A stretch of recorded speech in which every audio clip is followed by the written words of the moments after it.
Salam, axşamınız xeyir olsun. Gündən mühüm xəbər toplusu ilə qarşınızdayıq. Diqqətiniz bizdə olsun. Əvvəlcə əsas xəbər başlıqlarına qısaca nəzər salaq. Urmuda Sepahın gizli təcridxanaları ifşa edildi. Azərbaycanlı idmançı Tehranda həbs edildi. Pezeşkiyan parlamentə çağırılacaq millət vəkilindən açıqlama. Livanda Sepah komandiri öldürüldü. İsrail Hizbullah təsisatlarına zərbələr indirdi. İndi isə daha ətraflı. Qərbi Azərbaycan əyalətinin mərkəzi Urmuş şəhərində İnqilab Keşikçiləri Korpusuna aid 4 gizli yüksək rejimli saxlama mərkəzinin mövcud olduğu açıqlanıb.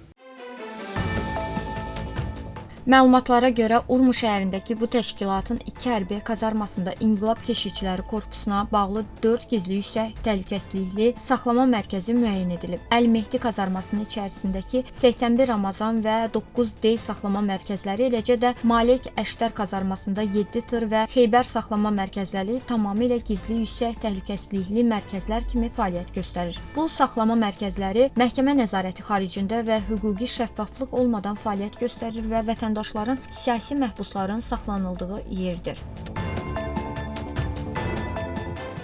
Şərqi Azərbaycan əyalətinin Vərzıxan bölgəsində yerləşən Əndiryan qızıl mədənində qazıntı aparan 18 yaşlı Hüseyn İmani həlak olub. Bu haqda yerli media məlumat yayıb. Məlumata görə adı açıqlanmayan gənc mədən tunelində baş verən uçqun nəticəsində həyatını itirib. Qeyd edək ki, Əndiryan qızıl mədəni istismar üçün xarici şirkətlərə verilib. Bölgədə işsizlik və yoxsulluq ucbatından mədənə yaxın yerlərdə qazıntı aparan onlarla şəxs uçqun və tunel qazından zəhərlənərək həyatını itirib. İran rəsmi mediası isə qızıl mədənidə işə götürmədikləri üçün məcburiyyətdən tunellərə qazıntı aparan şəxsləri qaçaqmalçı adlandırır.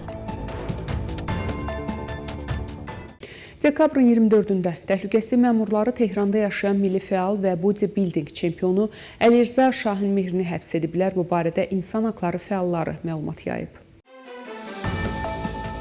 Onun evində axtarış aparılıb, şəxsi əşyaları müsadirə edilib. Milli fəalın həbs səbəbi və hara aparıldığı barədə məlumat verilməyib. İsrailin keçmiş baş naziri Naftali Bennetə qarşı İran üçün casusluq etməkdə şübhəli bilinən bir İsrail vətəndaşı həbs edilib. Bu haqda İsrailin Daxili Təhlükəsizlik Xidməti və ölkə polisi məlumat yayıb. Məlumata görə İsrail prokurorluğu 25 dekabr günü Lod rayon məhkəməsində Rishon Lezion sakini 40 yaşlı Vadim Kupiyanov haqqında casusluq şübhəsi ilə ittiham irəli sürüb. Polisin məlumatına görə Kupiyanov dekabrın ortalarında Naftali Bennetin Ranana şəhərindəki iqamətgahının ətrafında şəkil çəkərkən görülüb və həbs edilib. Polis bildirib ki, o bunu etmək üçün avtomobilinə quraşdırılmış kameradan istifadə edib. Məlumata görə Kupiyanov 2 aydır ki, İranla bağlantısı olan şəxslə əlaqə saxlayıb və İslam Respublikası üçün casusluq etmək üçün cəlb edilən başqa İsrail vətəndaşları kimi pul müqabilində bir sıra təhlükəsizliyi ilə bağlı tapşırıqlar yerinə yetirib. Davam edirik. Dekabrın 25-də İran prezidenti Məsud Pezeşkiyan İran-İraq müharibəsi zamanı həlak olan xristian erməni Razmik Xaçaturyanın ailəsini ziyarət edib. Bu haqda İran mediası məlumat yayıb. Görüşdə İran prezidentinin qızı Zəhra Pezeşkiyan, eləcə də ölkə parlamentindəki erməni millət vəkili Ara Şahverdiyan da iştirak edib. Görüş zamanı Razmik Xaçaturyanın xatirəsini yad edən hökumət başçısı ölkənin müstəqilliyini və ərazi bütövlüyünün qorunmasında ermənilərin rolunu təqdir edib. İran prezidenti Məsud Pezeşkiyan ölkədəki iqtisadi vəziyyətlə bağlı parlamentdə millət vəkillərinin suallarını cavablandıracaq. Bunu parlamentin üzvü Müctəbə Zulnuri deyib. Bir qrup nümayəndə parlamentdə prezidentə ölkənin iqtisadi vəziyyəti ilə bağlı suallar ünvanlayıb və buna görə başladılan imza toplanması gələn həftənin bazar və bazar ertəsi günləri başa çatacaq deyə mühafizəkar qanadın nümayəndəsi olan millət vəkili bildirib. Qeyd edək ki, bu məsələdə İran parlamentinin sədri və Pezeşkiyanın prezident seçkilərindəki rəqibi Məhməd Baqir Qalibafın əli olduğu barədə iddialar səsləndirilib. Qalibaf bundan əvvəl də bir neçə dəfə Məsud Pezeşkiyan və onun komandasını ölkənin problemlərini həll edə bilməməkdə günahlandırıb. Ukrayna hərbçiləri Rusiya ordusu tərkibində döyüşən İranlı Muzlu 34 yaşlı Areş Dərbəndini əsir götürüb. Bu haqda United 24 məlumat yayıb. İranın Əhvaz şəhərindən olan Dərbəndi iş axtarmaq üçün Rusiyaya getdiyini, orada fotoqrafçılıq etdiyi zaman saxlanılaraq məcburi şəkildə müharibəyə göndərildiyini iddia edib. Məni həbs edərək hərbi bazaya aparıb və orada 2 şərt qoydular. Ya 1 il müddətinə cəbhəyə gedirsən, ya da 3-5 il həbs cəzasına məhkum olacaqsan. Mən birincini qəbul etməyə məcbur oldum. Qeyd edək ki, bir müddət əvvəl Tehranda Rusiya ordusu tərkibində döyüşmək istəyən İranlıların cəlbi üçün elanlar yayılsa da bu rəsmi şəkildə təsdiq olunmadı. Ərəş Bəndərənin əsir götürülməsindən sonra daha çox İranlının muzlu olaraq Rusiya ordusu tərkibində Ukraynaya qarşı vuruşduğu barədə ehtimallar artıb. Dekabrın 25-də İraqın Bəsrə əyalətində fəaliyyət göstərən silahlı qrupun komandanı Əhməd Tüveysə kimi tanınan Əhməd Əbdülkərimin cəsədi İran sərhədi yaxınlığında tapılıb. Bu haqda Əl-Ərəbiyyə telekanalı məlumat yayıb.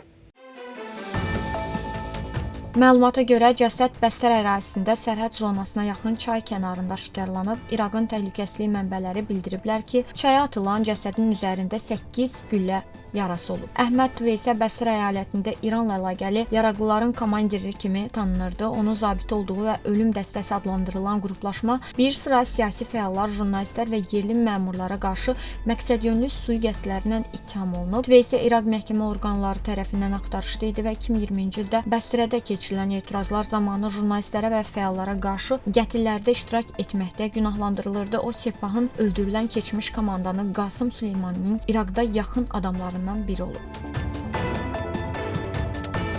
İran İslam İnqilabı Keşikçiləri Korpusunun Qüds qüvvələrinin zabiti Livanda İsrailin pilotsuz təyyarəsinin hücumu nəticəsində öldürülüb. Bu barədə İsrail ordusunun sözçüsü Avichai Adrai X səhifəsində yazıb.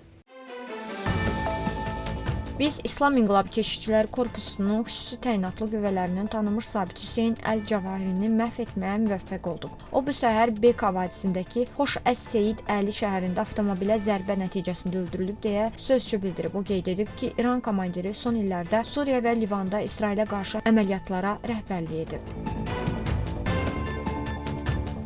İsrail ordusu Hizbullahın elit bölməsi olan Rizvan qüvvələrinin təlim kompleksinə zərbələr indirib. Bu haqda İsrail ordusu xəbər verib. Bildirilib ki, Hizbullah qüvvələri sözü gedən kompleksdə müxtəlif silahlardan istifadə etməyi öyrənərək İsrailə qarşı hücumlar həyata keçirib. Qruplaşmaya məxsus bir neçə silah anbarı da vurulub. İsrail ordusu bu cür təchizatların mövcudluğunun Livanla əldə olunmuş razılaşmalara zidd olduğunu vurğulayıb və gələcəkdə də bu tip əməliyyatlar keçiriləcəyi ilə bağlı xəbərdarlıq edib. İdman xəbəri ilə davam edirik. İran Futbol Federasiyasının Etika Komitəsi Traktor klubunun 2 məsul şəxsini izahat vermək üçün çağırıb. Bu barədə yerli media məlumat yayıb.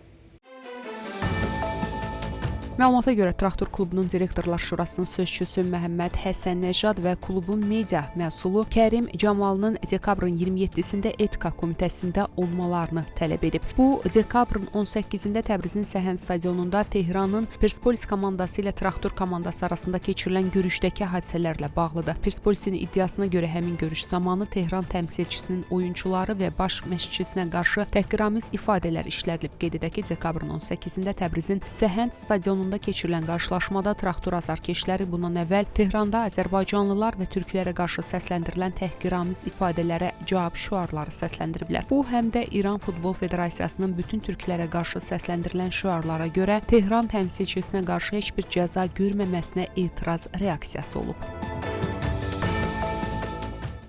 Belə hörmətli tamaşaçılar, bugünə çatdıracağım əsas xəbərlər bunlar idi. Görüşmək ümidi ilə salamat qalın.